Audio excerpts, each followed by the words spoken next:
안녕하세요. 오늘도 사연살롱을 찾아주셔서 감사합니다.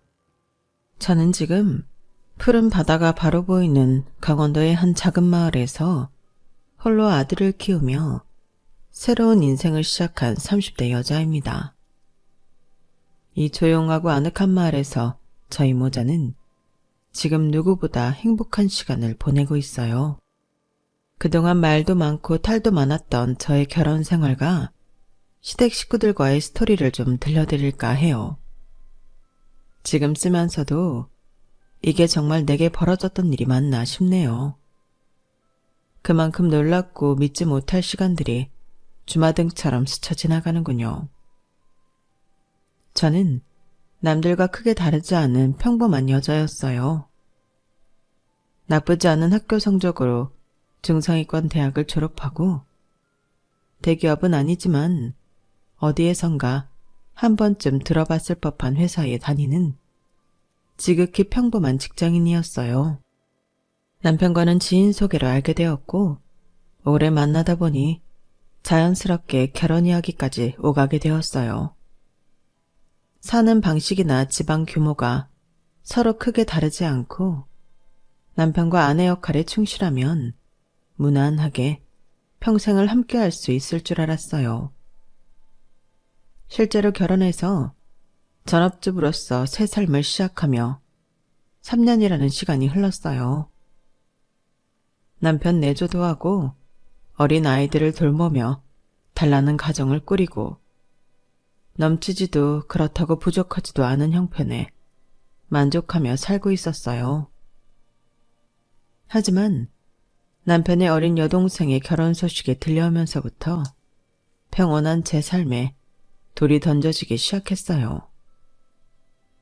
저희 부부는 32살 동갑내기 커플이었고 아가씨는 24살 어린 나이에 속도 위반으로 급하게 결혼을 하게 되었어요. 학교를 다니는 것도 아니고 변변한 직장이 있는 것도 아닌 아가씨의 임신 소식에 시댁 식구들은 야단을 치기보다는 환호를 질렀어요. 바로 아가씨와 결혼할 남자 쪽이 알아주는 화장품 회사 사장 아들이었기 때문이었죠. 아가씨는 학창시절부터 사고도 많이 치고 노는 것만 좋아한 문제아였어요. 친구 돈을 뺏거나 일진놀이에 빠져 시부모님 호출도 잦았다고 해요. 커서는 돈이 생기는 족족 성형을 하느라 예전 얼굴은 지금 전혀 찾아볼 수도 없고요.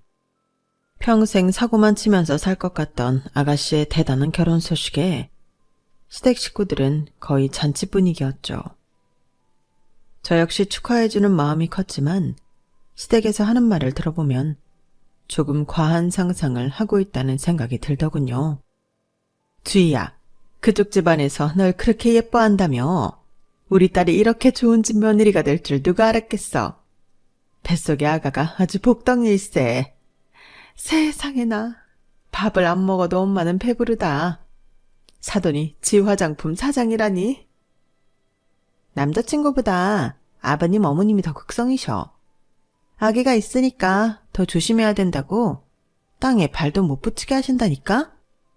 어딜 가든 그렇게 기사분을 보내주시고 먹는 것도 입는 것도 최고급으로만 사라고 블랙카드도 주시고 너무 챙겨주시니까 이제는 귀찮을 정도라니까? 아무튼 복덩이야 복덩이. 임신해서 결혼하니까 넌 예단이고 뭐고 아무것도 안 해가도 되겠지? 아무렴. 아주 귀하게 모셔가야지 우리 딸. 아가랑 몸만 놔줘도 고맙대. 집이고 혼수고 다 오빠 내가 해준다고 했으니까 우린 아무 신경 안 써도 돼. 주희야, 엄마가 얼마 전에 뉴스를 봤는데 그 지 화장품이 지금 중국에서도 엄청 인기라더라. 세계적인 그룹이래. 시모는 무엇보다 시댁이 재력을 갖춘 대단한 집안이라는 것을 탐복했고 심지어 남편 역시 김칫국을 먼저 마시고 있더군요. 주희야, 너 결혼하면 외부한테 말 좀 잘해주면 안 되냐? 무슨 말? 요즘 회사 다니기 싫어 죽겠다. 이참에 네 덕 보고 거기 회사 좋은 자리 하나 마련해달라고. 여보, 그게 무슨 소리야. 지금 회사 잘 다니고 있는데 무슨 자리를 달라 그래. 그리고 아직 결혼도 안 했는데 매부는 무슨. 내가 지금 이 회사 좋아서 다니는 줄 알아? 아주 지긋지긋해. 저쪽 화장품 회사에서 높은 자리 하나 딱 주면 뭐 완전 내 세상이지. 안 그래? 그래 주희야. 이번에 네 오빠도 네 덕분에 잘 풀리면 얼마나 좋니? 민영이 쟤가 집에만 들어 앉아 있으니까 성범이 혼자 외벌이로 얼마나 힘들겠어. 그런 집안은 사돈한테 자리 하나 내주는 거 아무것도 아니겠지. 그래? 알았어. 내가 우리 재원 오빠한테 말 좀 잘해볼게. 걱정 마. 그 집 사람들 지금 내가 말만 해도 껌뻑 죽는다니까? 정말? 내 동생 이주희 진짜 대박이다. 나 기대하고 있을게. 미리 고맙다 주희야. 남편은 벌써 아가씨 사돈 회사에서 당연히 높은 자리 하나 줄 거라고 착각하고 있고 시모 역시 계속해서 부추기더군요. 저는 불안했어요. 남편을 말려봐도 이미 눈에 뭐가 씌었는지 도통 제 말을 들으라고 하지 않더군요. 전에 없었던 더 큰 문제는 시모가 아가씨 사돈댁과 저희 집안을 계속해서 비교하며 깎아내리기 시작했다는 거예요. 저희 부모님은 강원도 바닷가 쪽에서 20년째 건어물 장사를 하고 계세요. 저는 항상 열심히 사시는 두 분을 존경했는데 지 화장품 집안의 등장으로 갑자기 저희 부모님께 화살이 향했던 거예요. 건어물 장사하는 사돈이랑 이렇게 수준 차이 나서 되겠니? 주희야, 재원이한테는 네 새언니네 집이 그런 장사한다는 거 알리지 마. 격 떨어진다고 싫어하실라. 내가 알아서 그런 건 말 안 하지. 어머님 아가씨, 저희 부모님한테 말씀이 좀 지나치신 것 같은데요. 지나쳐? 지금 생각해보니 니네 집이 더 지나친 것 같구나. 그때 아주 딸을 빈손으로 우리한테 떠맡긴 거 아니니? 네가 이 집에 시집 볼 때 해온 게 뭐가 있어? 맨입으로 딸내미 하나 시집 보낸 거지. 안 그러니? 집이랑 혼수할 때 저도 일부 보탰어요. 꼴랑 5천만 원? 주인은 결혼하면 저기 한강 보이는 50억짜리 집에서 산댄다. 너한테 받아보지 못한 사돈도 이제야 주희한테나 좀 받아볼 것 같구나. 입이 10개라도 넌 할 말 없지? 너무 화가 났어요. 한순간에 저와 부모님을 죄인 취급하는 시모의 태도가 이해되지 않았어요. 하지만 더 열받는 건 그 옆에서 깝죽대는 남편이었어요. 엄마가 참아. 나도 장인어른이랑 장모님한테 뭐 받은 거 없어. 가면 맨날 오징어국이나 황태국 끓여주시고. 말도 마. 입에서 비린내가 진동한다니까? 여보, 우리 엄마 아빠가 해준 거 맛있다며 잘 먹더니 갑자기 그게 무슨 말이야? 야, 그럼 그 앞에서 내가 비린내 나서 못 먹겠습니다 이렇게 해? 차라리 주인의 사돈처럼 뭐 사먹고 사입으라고 돈을 주시던지. 당신네 집 참 그래. 시모와 아가씨가 있으니 의기양양해진 남편의 막말이 도를 넘더군요. 다들 그만 싸워요. 아무튼 내가 그 집 사람 되면 다들 좋은 일 생길 테니까 기다려봐요. 우리 아기 들을라. 왜 이렇게 큰 소리들을 내고 그래요? 맞다. 뱃속에 우리 손주 나쁜 소리 들으면 안 되지. 다들 돌아가. 그날 이후 시모와 남편의 이상행동은 계속되었어요. 하루는 시모가 전화를 걸어와 하는 말이 민영아, 집이니? 아니요. 잠깐 마트에 나왔어요. 그래? 그럼 이따 주인네 좀 갔다 와라. 아가씨한테요? 왜요? 애가 워낙 몸이 약한데 임신을 해서 그런지 요즘 많이 힘들어하더라. 가서 빨래랑 청소도 좀 해주고. 너 지금 마트라 그랬지? 잘 됐네. 먹을 것도 좀 사가서 해주고 해. 새언니 좋다는 게 뭐니? 저는 속으로 부글부글 끓었지만 혹시라도 안 해주고 아기가 잘못되면 나중에 더 큰 원망을 들을까 억지로 아가씨 집에 가서 일을 해주곤 했어요. 한두 번 이런 일이 반복되자 시모와 아가씨는 고마운 것도 모르더군요. 언니, 나 갑자기 시원한 수박이 먹고 싶은데 좀 사다 줘요. 여름도 아닌데 수박을 어디서 구해요? 아기가 먹고 싶다는데 그럼 어떡해요? 남자친구도 지금 미국으로 출장 가서 못 사다 준단 말이에요. 사다 줘요. 언니, 저 이불에서 냄새가 나는 것 같은데 좀 빨아줘요. 왜 이렇게 냄새가 나지? 지금 이불 빨래를요? 저 이제 하준이 어린이집 하원 시간이라 픽업하러 가야 되는데. 그럼 저 이불 냄새만 맡으면 욕지기가 나는데 임신한 제가 참고 그냥 덮으란 말이에요? 언니도 아들 있으면서 좀 너무한 거 아니에요? 알았어요. 하준이 픽업하고 다시 와서 해줄게요. 언니, 어제 부엌에서 개미가 얼마나 많이 나왔는지 알아요? 개미약 좀 사다가 여기저기 붙여줘요. 개미약은 붙이는 건 어려운 일도 아닌데 주말에 아가씨가 좀 하지 그랬어요. 나 냄새에 예민한 거 몰라요? 그런 냄새 맡으면 머리까지 띵하단 말이에요. 나 쓰러지면 아기 책임질 거예요? 그런 냄새에 쓰러지고 그러지 않아요. 언니는 임신할 때 오빠가 다 챙겨줘서 내가 얼마나 힘든지 모르죠? 알았어요. 사다 붙여줄게요. 이처럼 아가씨는 온갖 이유를 갖다 붙이며 저를 도우미처럼 부려먹더군요. 남편한테도 슬쩍 얘기를 꺼내봤지만 돌아오는 대답 역시 똑같았어요. 주희 임신했는데 그럼 어떡해. 평생 그러는 것도 아닌데 좀 참고 해줘라. 당신이 뭐 직장 다니는 것도 아니고 하준이 어린이집에 있을 때 그 정도는 해줄 수 있지 뭐. 당신도 주희한테 잘 보여야 나중에 콩고물이라도 떨어지지 않겠어? 나는 뭐 임신 안 해봤어? 지금 아가씨는 예민해도 너무 예민하게 굴어. 그래, 예민한 건 그렇다 치고 어머니나 아가씨 모두 나를 무슨 한여 부려먹듯이 하니까 이러는 거야. 나도 집안일하고 하준이 뒤치다꺼리하고 바쁜데 좀만 참으라니까. 가족끼리 그런 것도 못해주면 어쩌란 거야. 네가 이해해. 남편 역시 임신한 아가씨 편에서 철저히 저의 고통을 외면하더군요. 평온하고 단란했던 저의 일상이 무너지자 저는 너무 괴롭고 서러웠어요. 그렇게 시간이 흘러 아가씨의 결혼이 코앞으로 다가왔어요.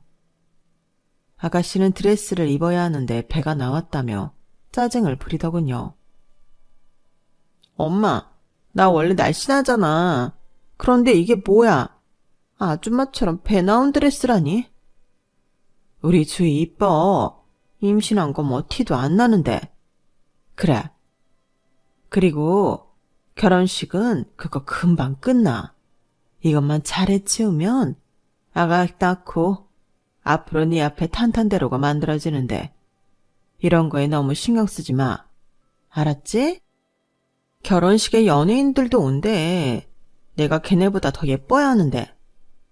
세상에서 우리 딸이 제일 예쁘지. 그런데 연예인들도 온다고? 세상에 사돈댁이 어마어마하긴 한가 보다. 그 무슨 국회의원도 온다며. 아버님 고향 친구래. 오빠네 집 엄청 빵빵하지?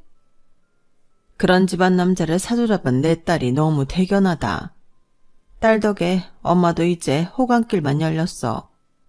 엄마 친구들도 얼마나 부러워하는 줄 알아? 이참에 엄마도 친구들 걸러. 오빠네 집이랑 경 맞추려면 엄마도 너무 후진 사람들이랑 어울리지 말라고. 노는 물이 달라져야지. 그럼. 그 옛날 과거 다 알고 그런 사람들은 결혼식에도 안 불렀어. 시모와 신우는 이번 결혼을 환골탈태할 기회로 생각하는 것 같았어요.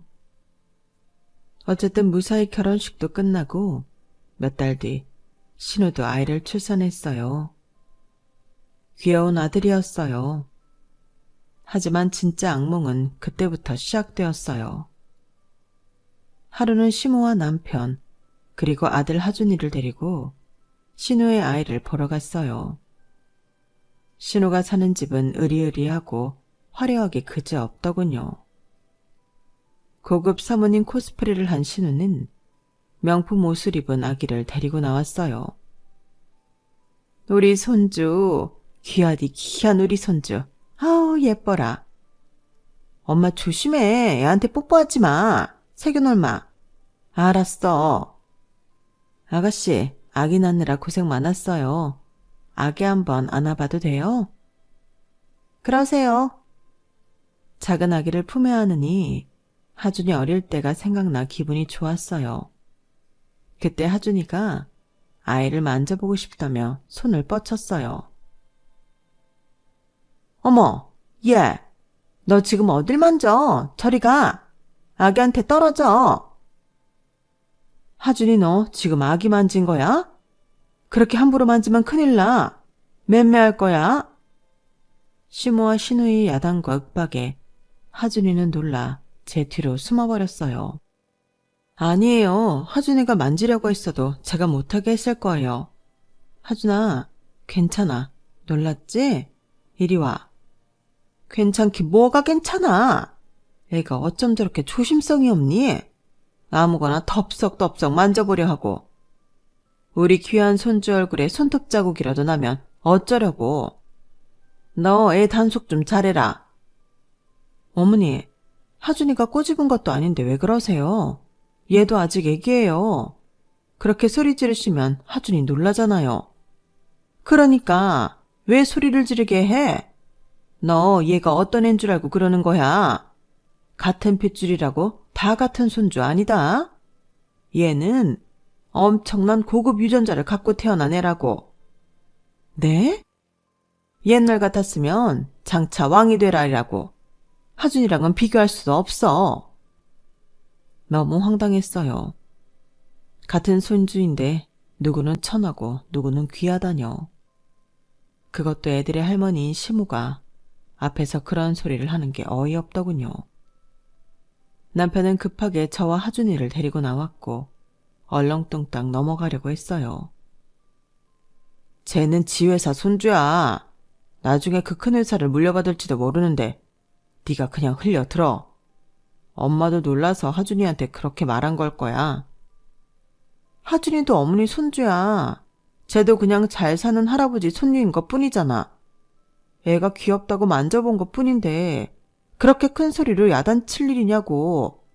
당신은 하준이 놀란 거 안 보여? 그냥 참자니까. 조용히 잘 넘어가야 나중에 좋은 일 생기지. 우리 그냥 흘려듣자. 어? 남편 역시 뜬구름 잡는 소리만 하고 있었어요. 저는 화가 나 하준이를 데리고 집으로 먼저 돌아왔고 남편이 저녁에 술 한잔 걸치고 들어오며 하는 말이 엄마가 미안하대. 놀라서 엄마도 모르게 그냥 그렇게 말이 나왔대. 그게 끝이었어요. 시모 입으로 직접 들은 사과도 아니고 남편을 통해 말을 전한 걸로 얼버무리고 말더군요. 그 일로 남편과 이혼을 생각해보게 되었어요. 하지만 막상 직업도 없는 상태에서 홀로 아이를 길러야 하는 현실을 맞닥뜨리게 된다면 너무 막막하겠더라고요. 어쩔 수 없이 이혼을 단념하긴 했지만 시댁과 거리를 두어야겠다는 생각이 들었어요. 그러다 저희 집에 이사를 가게 되었어요. 짐 정리를 하다가 서랍 한 구석에 아들 하준이가 아기 때 입었던 옷들이 눈에 들어왔어요. 저는 어리석게도 전에 있던 일을 또 까먹고 아기 옷을 신우이에게 가져다 줘야겠다고 생각했어요. 전화를 거니 바로 받더군요. 아가씨, 이삿짐을 정리하다 보니까 하준이 아기 때 입었던 옷이 많네요. 제가 깨끗하게 입혔던 것들이에요. 지금 영재 입으면 딱 잘 맞고 좋을 것 같은데 애기들은 빨리 크니까 옷이 금방금방 작아지더라고요. 이것 좀 가져다 드릴까요? 네? 뭐라고요? 언니 제정신이에요? 네? 아가씨, 무슨 소리를 그렇게 하세요? 우리 영재한테 지금 하준이가 입던 옷을 입히라고요? 우리 영재가 어떤 애인 줄 몰라서 그런 말 하는 거예요? 어디 감히 입던 옷을 주겠다는 거예요? 우리 하준이가 입었던 옷이 더럽다는 뜻이에요? 과일물 하나도 들지 않았을 정도로 깨끗하게 입혔던 것들이에요. 그리고 제가 나쁜 의도로 한 말도 아니고 아기들 금방 크니까 새 옷 살 것 없이 아끼시라고 말한 거잖아요. 언니는 아끼고 살아요. 난 물 쓰듯 펑펑 써도 안 모자라니까요. 기분 몹시 나쁘네요. 기분은 제가 나쁜 거죠, 아가씨. 좋은 의도를 어떻게 그렇게 왜곡되게 해석할 수 있어요?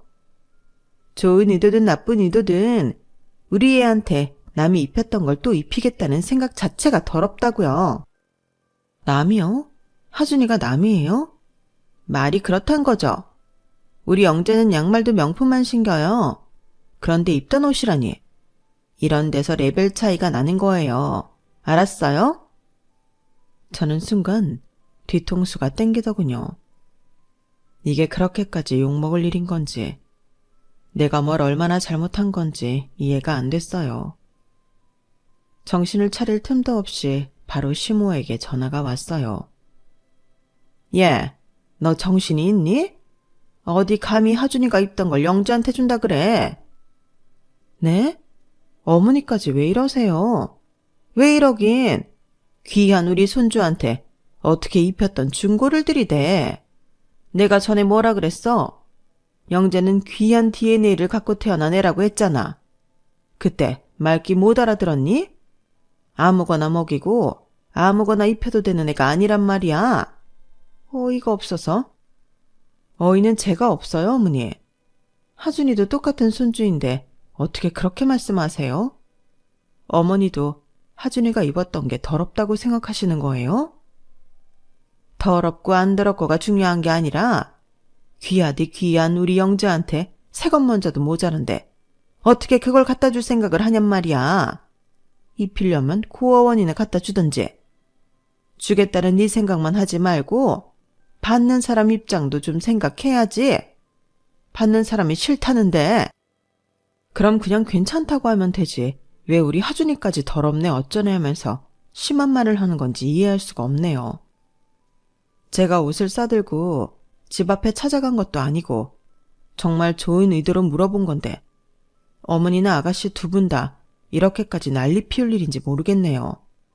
뭐? 난리? 너 말 다 했어? 어머니가 하신 말은 제가 다 고분고분 들어야 하고 제가 하는 말은 다 쓰레기 같으세요? 어머머, 얘 봐. 어쩐지 너 시집 온다고 인사 왔을 때부터 느낌이 안 좋더니 결국은 시댁 식구들을 아주 싸잡아 모욕하는구나. 모욕은 어머니가 먼저 주셨잖아요. 나는 사실을 말한 거고 너도 현실을 좀 직시해라. 니네 집 뭐 볼 거 있어? 주인애랑 비교나 되겠냐고. 그냥 바닥을 벌벌 기어도 모자랄 판에 어디서 쌍심지를 켜고 대들어. 내가 우리 아들 결혼 잘못 시켰지. 이런 못 배운 며느리를 들이다니. 아기 옷 얘기가 왜 저희 집 얘기까지 번지는데요. 저희 부모님이 제발 결혼시켜달라고 부탁한 것도 아닌데 왜 저희 엄마 아빠를 들추세요? 솔직히 너 시집 올 때 뭐 해온 거 있냐? 그 돈 몇 푼 보탠 걸로 생색내기는. 저희 결혼한 지 벌써 몇 년인데 아직도 그 얘기세요. 주희 결혼시켜보니까 더 열받아서 그런다. 자기 딸 보내는데 어쩜 그렇게 하나도 도움도 안 되는지. 아가씨도 뭐 해간 거 하나도 없잖아요. 거기랑 니네 집이랑 같니? 하늘과 땅 차이인데. 우리 주인은 돈을 받고 데리고 간 거고. 어머니랑 얘기를 할수록 더 어지럽네요. 저까지 이상해지는 것 같아요. 이만 끊겠습니다. 여기서 끝난 게 아니었어요. 울그락불그락한 얼굴로 집에 들어온 남편이 가방을 내던지며 제게 말했어요. 당신 그냥 가만히 있으면 중간이라도 가지. 나대지 말라고 했잖아. 왜 애 옷을 주네만에 해갖고 이 난리야? 뭐? 나대? 아가씨 생각해서 애 옷 좀 주겠다는 게 나대는 거야? 우리 하준이한테 뭐 몹쓸 병이라도 있어? 그거 입으면 병이라도 나? 당신까지 도대체 왜 이래? 당신은 나한테 이러면 안 되는 거잖아. 널 이해 못하는 건 아니지만 그냥 가만히 있으라고. 아무것도 하지 말고. 주인애는 많다 못해 넘쳐 흐르니까 걔 생각 안 해줘도 돼. 걔가 명품을 사다 입히든 거적대기를 갖다 입히든 신경 쓰지 말라고. 이게 이렇게 돌아가면서 욕먹을 일인지 정말 모르겠다. 이런 어른들을 보며 큰 우리 하준이가 불쌍하네. 저는 속상한 마음에 하준이를 데리고 바로 부모님이 계시는 강원도로 향했고 눈물을 흘리며 이야기했어요. 이서방도 참, 네 편 좀 들어주지. 그래도 이서방도 하준이가 마음에 걸려서 너한테 그렇게 얘기한 걸 거야. 그 집 사람들 다 미친 것 같아. 아가씨네가 무슨 왕이 된 것처럼 싸구더라. 이서방도 그 화장품 회사에 높은 자리 하나 목 빠지게 기다리면서 저러는 거야. 예전엔 내가 알던 그 사람이 아니야. 다 미쳤어. 하지만 전처럼 전업주부로 살다가 이혼녀가 될 걸 생각하니 두려웠어요. 그런 제 마음을 아셨는지 부모님은 이렇게 말씀하셨어요. 민영이 넌 혼자가 아니야. 우리가 있잖아. 정 힘들다면 하준이 데리고 강원도로 와. 여기서 다시 시작하자. 우리 딸이 힘든 거 엄마는 싫어. 엄마 아빠와 많은 대화를 나누고 다시 집으로 돌아갔어요. 집에 오니 싸운 것도 잊었다는 듯이 거실에서 남편이 싱글벙글 웃으면서 저희를 맞아주더군요. 당신 왔어? 왜 이제 와? 내가 걱정 많이 했잖아. 이게 다 뭐야? 주인의 사돈이 준 선물. 선물? 우리한테 왜? 돈 많은 사람들이 돈이 남아 돌아서 좀 쓰겠다는데 이유가 어딨어? 거기 진짜 돈 많나 봐. 딴 건 아니고 영재가 얼마 전 100일이었잖아. 그래서 선물 돌린 거래. 우리까지 이렇게 생각해주니 얼마나 감사해. 거실은 온통 선물 꾸러미가 가득했어요. 이것 봐. 당신 것도 있어. 난 괜찮아. 안 받을래. 이거 엄청 비싼 화장품이라던데. 백화점에 가서 사면 100만 원은 좋게 넘을 거라는데. 엄마는 600만 원짜리 가방 받았대. 주희한테는 차 한 대 더 뽑아주시고. 주희 진짜 시집 잘 갔어. 남편은 사돈댁으로부터 선물 받은 노트북을 열었다 펼쳤다 하며 아이처럼 좋아하고 있더군요. 우리에게 일어났던 일들은 아예 잊은 듯 했어요. 저는 피곤해서 말할 힘도 없었어요. 나 하준이 씻기고 잘게. 피곤해. 당신 이 화장품 써봐. 난 됐어. 진짜 안 받을 거야? 준 사람 성의도 있는데. 안 받으면 나 이거 중고마을에 판다. 당신 마음대로 해. 남편에게 오만정이 다 떨어지더군요. 아이와 누웠는데 눈물만 계속 흘렀어요. 당장 이 집에서 뛰쳐나가고 싶은데 아무 능력 없어 이러지도 저러지도 못하는 제 자신이 비참하고 초라했어요. 하준이에게도 너무 미안했고요. 결국 이번 사건 역시 그렇게 어물쩍 넘어가게 되었고 전 참담한 심정으로 어쩔 수 없이 결혼 생활을 이어갔어요.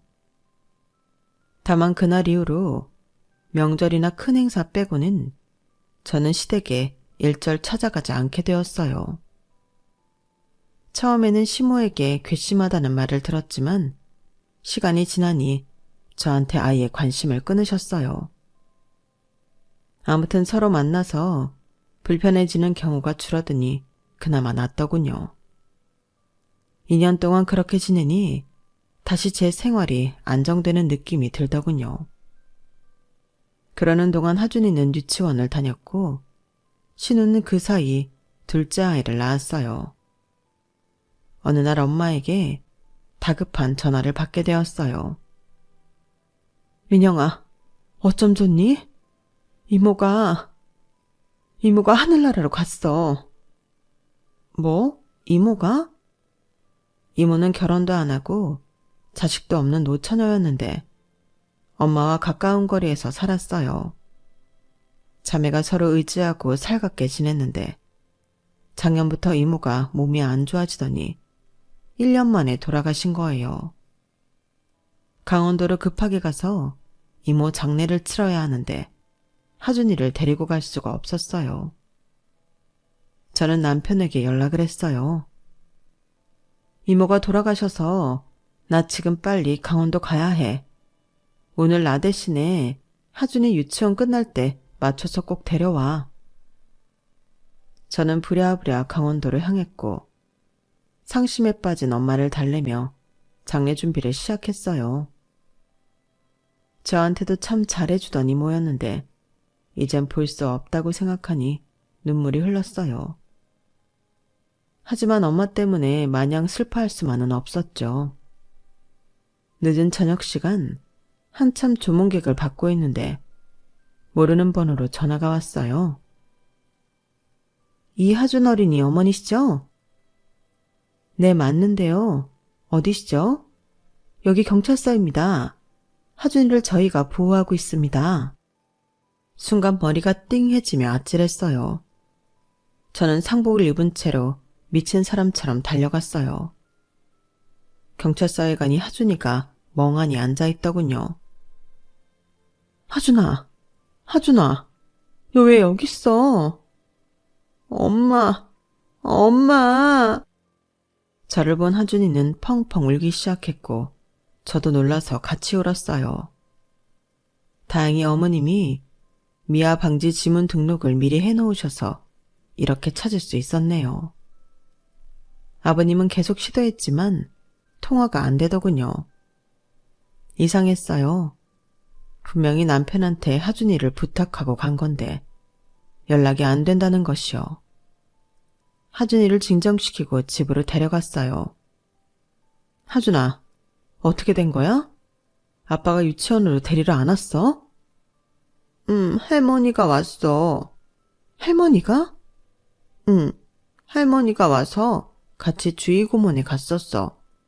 근데 할머니랑 고모가 나한테 나가라고 해서 엄마 찾으러 나왔어. 너한테 나가라고 했다니? 왜? 나도 몰라. 문 열고 나왔는데 다시 안 열어줘서 엘리베이터 타고 내려와서 엄마 찾으러 갔어. 잠시 후 남편이 술 냄새를 풍기며 집에 돌아왔어요. 당신, 하준이 유치원 안 갔어? 나 갑자기 회식이 잡혀서 엄마한테 부탁 좀 했지. 주인의 애들 보러 간다길래 하준이도 데려가라고 했고. 왜? 뭐 잘못됐어? 무슨 영문인지 모르겠지만 어머님이랑 아가씨가 하준이를 나가라고 했대. 혼자 나와서 나 찾는다고 돌아다니다가 길 잃어서 경찰서에서 연락 왔었어. 나 장례 치르다 전화 받고 이렇게 허겁지겁 온 거야. 하준이가 뭘 잘못했겠지. 엄마랑 주희가 왜 애한테 나가라고 해. 당신은 아들 미아될 뻔했는데 그렇게 속 편한 소리가 나와? 그리고 회식이 뭐라고 애를 다른 데 맡겨. 우리 엄마인데 다른 데라니. 그럼 당신이 데리고 강원도 가지 그랬냐? 장례를 치르는데 애를 어떻게 데려가? 아, 몰라. 나 지금 엄청 피곤해. 애가 잘 돌아왔으면 됐잖아. 나 잘 거야. 그때 저는 남편과 이혼을 확실히 결심할 수 있었어요. 아빠라고 불릴 자격도 없는 사람과 그동안 같이 산 시간이 너무 아깝게 느껴졌어요. 다음 날 저는 사건의 전말을 알기 위해 어머니를 찾아갔어요. 어머니, 하준이 왜 내쫓으셨어요? 내쫓긴 누가 내쫓아? 지발로 나간 거지. 쟤 이제 고작 6살이에요. 나간다고 해도 붙잡으셨어야죠. 밥을 줘도 싫다. TV를 틀어줘도 싫다. 장난감도 싫다. 어쩜 애가 그렇게 클수록 고집불통이니? 너만 계속 찾는데 시끄러워서 주인의 애들이 잘 수가 있어야 말이지. 엄마 찾으러 간다길래 나가서 잘 찾아보라고 했다. 어쨌든 경찰서에서 안전하게 데리고 있었다며. 경찰서에서 없었으면요. 애를 잃어버렸으면요. 아, 찾았으면 됐지. 뭘 이렇게 눈을 부라리면서 난리야. 아가씨는 애들만 소중하세요? 진짜 이건 남의 아이라도 그렇게 내보내진 않았을 거예요. 한때는 제가 너무 벽을 치고 살았나 생각한 적도 있었는데 지금 보니까 제가 너무 정상이었네요. 어머님, 아가씨, 어머님 아들 모두 미쳤어요. 뭐? 너 말 다 했니?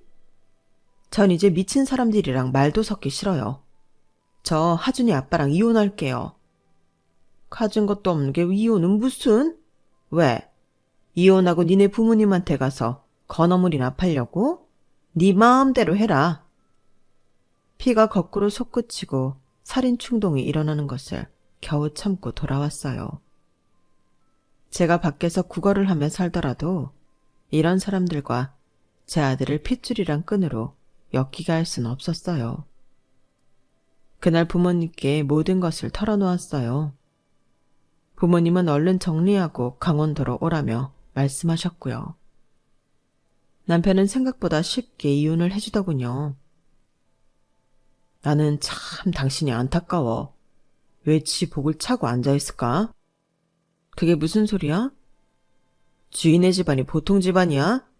좀만 참고 견디고 있으면 하늘에서 뭐가 떨어질지도 모르는데 그것도 다 싫다고 이렇게 이혼이나 하고. 당신은 앞을 내다볼 줄 모르는 사람이야. 앞을 아주 잘 내다보고 당신이랑 헤어지는 거야. 그쪽 집안이 자선단체도 아니고 별 볼 일 없는 당신 같은 사람한테 뭘 하사하시겠어. 뭐 자리라도 맡겨놨어? 당신 꿈이 너무 큰 거 아니야? 빨리 정신 차려. 말이면 다인 줄 아나. 아무튼 내가 나중에 잘 나간다고 배 아파하지나 말고 하준이나 잘 키워. 전 남편은 뭘 믿고 그러는지 모르겠지만 마음은 벌써 지 화장품 회사의 임원이 다 되었더군요. 그렇게 저는 하준이를 데리고 강원도를 향했어요. 하준이도 느끼는 게 있는지 아빠를 전혀 찾지 않았어요. 걱정 반 두려움 반을 안고 부모님 집에 도착했는데 아주 반가운 소식을 들을 수 있었어요.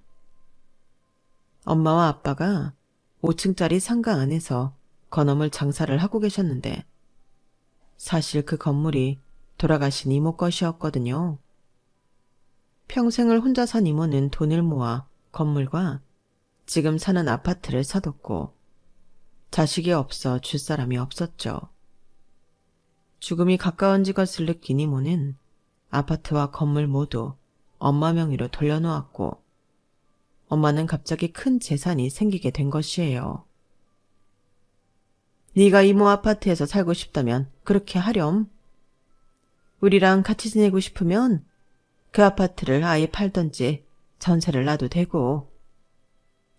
이모가 정말 큰 은인이네. 엄마한테 이렇게 큰 선물을 주고 갈 줄이야. 그러니 말이다. 내가 이걸 받아도 되는지 모르겠어.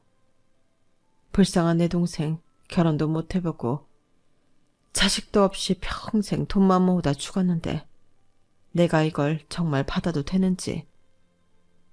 엄마가 어릴 때부터 이모 잘 챙겨줬다며. 이모가 고마워서 엄마한테 남기고 간 걸 거야. 저와 하준이는 엄마 아빠 집에 들어가 함께 살았고 이모의 아파트는 좋은 가격에 바로 팔 수가 있었어요. 게다가 5층짜리 건물에 부모님 가게 말고도 여러 가게가 입점해 있었는데 달마다 들어오는 월세가 굉장히 쏠쏠하더군요. 돈이 많이 생겼지만 부모님은 가게를 접지 않고 전보다 더 열심히 장사를 하셨어요.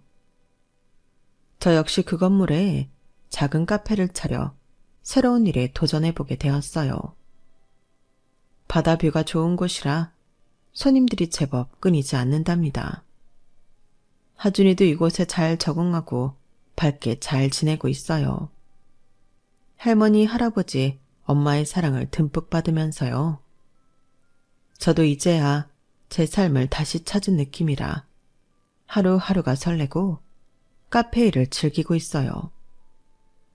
그러다 알고 싶지 않았지만 전 남편과 시댁 식구들의 소식을 우연히 듣게 되었어요. 자신들이 화장품 회사의 주인이라도 되는 듯 굴더니 아가씨가 이혼당하며 모은 것이 엉망진창이 되었더군요. 우연한 기회에 신우의 큰아들인 영재가 친아들이 아닌 것을 알게 된 사돈댁은 둘째 아들까지 유전자 검사를 했고 정말 놀랍게도 둘째 역시 친아들이 아니었던 거예요. 심지어 첫째와 둘째의 아빠도 서로 달랐던 거고요. 알고 보니 신우는 결혼하기 전 이미 만나는 남자가 있었고 임신까지 했는데 클럽에서 놀다가 하룻밤을 보낸 회사 사장 아들에게 당신 아이라고 거짓말을 했던 거예요. 그렇게 모두를 속여 지 화장품 사장의 며느리가 된 것이고요. 심지어 결혼 생활 중에도 계속 외도를 해서 또 다른 남자의 아이까지 임신을 했고 그렇게 거짓말이 계속 이어졌던 거예요. 모든 진실이 밝혀지고 아빠가 다른 두 아이와 함께 신우는 처참하게 내쫓겼다고 하더군요. 딸의 결혼 후 든든한 사돈을 뒀다며 늘 자랑이었던 시모는 쥐구멍이라도 숨고 싶은 심정이었겠죠. 주제도 모르고 화장품 회사의 한 자리 차지하려고 혈안이 되어 있었던 전 남편 역시 마찬가지였겠고요. 신우는 다행히 법적인 처벌은 면했지만 숟가락 하나 갖고 나올 수 없이 맨몸으로 쫓겨났다고 하더군요. 딸과 손주들까지 자기 집에 얹혀 살게 되자 시모는 김치 공장에 나가 온갖 고생을 하면서 일하고 있는 듯해요. 신우는 아이들이 아직 어려 파트타임 아르바이트 정도만 해서 근근히 먹고 살고 있고요. 전 남편도 퇴사는 영원히 꿈도 못 꾸고 그냥 죽은 듯이 회사에 다닌다고 하더군요. 이들의 비참한 소식을 들은 지 얼마 지나지 않아 저는 전화 한 통 받게 되었어요. 울먹거리는 목소리의 주인공은 바로 시모였어요. 민영아, 잘 지냈니? 어쩐 일이세요? 전화를 다 주시고. 너 주희 얘기 들었지? 애들 얘기하고. 네, 듣고 싶지 않아도 그렇게 알려주는 사람들이 있네요. 민영아, 우리 지금 많이 힘들어. 제가 봐도 많이 힘들 것 같아요. 너 강원도 가서 가게도 열고 잘 지낸다면서? 부모님이 건물도 갖고 계시고. 그런데요? 그런 말을 왜 하시는 거예요? 염치 없지만 우리 좀 도와주렴. 도와달라고요? 뭘 어떻게 해요? 난 지금 하루에 10시간씩 김치 공장에서 일하고 있어. 계속 서서 일하니까 허리도 아프고 다리도 너무 아파. 주희도 애들 때문에 아르바이트만 조금씩 하고 있고. 그래서요. 거기 부모님 건물에 우리가 들어가서 할 수 있는 장사 없을까? 뭐든 열심히 잘할 수 있는데. 주희나 나나 많이 바뀌었다. 성범이도 너랑 헤어지고 후회 많이 하고 있어. 예전에 우리가 아니야. 그러니까 강원도에서 먹고 살 수 있게 해달라는 말씀이신 거네요? 뭐 그래주면 너무 고맙다는 거지. 한때 우리 하준이 할머니셨고 고모였고 아빠였어서 드리는 말씀인데요. 이렇게 구질구질한 모습 보일 거면 다시는 나타나지도 말고 연락도 하지 마세요. 우리 모자는 그쪽 집안이랑 이제 아무 상관도 없는 사람들입니다. 민영아, 네가 화난 거 나는데 그래도. 전에 저한테 했던 말 기억 안 나세요? 영재는 하준이랑 다르게 무슨 고급 유전자를 갖고 태어났다는 둥. 더럽게 입혔던 옷을 왜 갖다 주냐는 둥. 전 아직도 생생하게 다 기억나거든요. 그런데 살다 보니 어떠세요? 진짜 더러운 건 아줌마 딸 아닌가요? 딴 남자애를 임신하고선 그렇게 당당히 결혼을 하다뇨. 정신 못 차리고 또 딴 남자 애를 낳고. 정말 들을수록 놀라운 일이네요. 제가 그 사돈댁이었으면 당신들 벌써 다 깜빵 보냈을 거예요. 앞으로 착한 일만 하면서 사세요. 네? 오열하는 전 시모를 두고 저는 먼저 매몰차게 전화를 끊었어요. 속이 다 시원하더군요. 사실 두 아이를 생각하면 좀 딱하긴 하지만 그 사람들이 하준이한테 한 짓을 곱씹어 보니 용서할 수가 없겠더라고요. 그 집안 사람들은 그 이후로 다시는 연락을 해오지 않았고 전에 들을 수 있는 소식도 이제는 없어요. 아이들만은 건강하고 착하게 자랐으면 하는 마음뿐이에요. 저는 이제 암울했던 과거는 훌훌 털어버리고 자신 있게 제 인생을 이끌어 나가고 싶어요. 그 누구에게도 무시당하지 않게 말이에요. 지난 일로 저 역시 배우고 깨달은 바가 많답니다. 세상에 비밀은 없다. 자만하지 말고 항상 열심히 노력하는 삶을 살자. 앞으로 제 인생의 중요한 모티브가 될 것 같네요. 제 사연은 여기까지예요. 가족들과 행복하시고 건강하세요. 여러분, 사연 댓글에 응원과 현명한 조언 부탁드려요. 좋아요, 구독은 저에게 큰 힘이 됩니다. 오늘도 좋은 일 가득하세요.